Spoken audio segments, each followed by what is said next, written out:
Are you stuck choosing between Debian, Ubuntu, and Fedora? Let's break it down. In this video, we'll compare these three popular Linux distributions. Each has its own strengths and weaknesses. By the end, you'll know which one suits you best. All three are open source operating systems. They give users control over their software.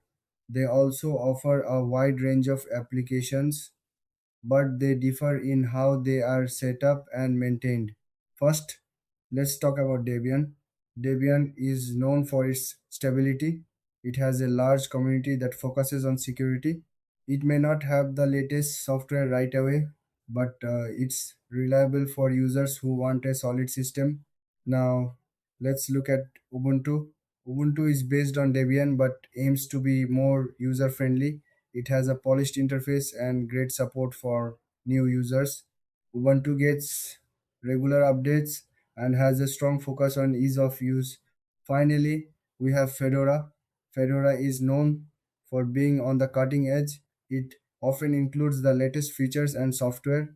This makes it a great choice for developers and tech enthusiasts who want to experiment. When it comes to key differences, Debian is all about stability, Ubuntu focuses on user experience, and Fedora highlights innovation in terms of features. Debian offers a vast repository of software. Ubuntu has a friendly interface and strong community support, while Fedora provides the latest technologies. Regarding pricing, all three are free to use.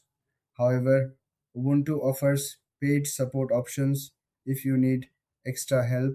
So, which one should you choose? If you want a stable system, go with Debian. If you're new to Linux, Ubuntu is a great start. For those who love trying new things, Fedora is the way to go. Thanks for watching. If you found this video helpful, please like and subscribe for more comparisons.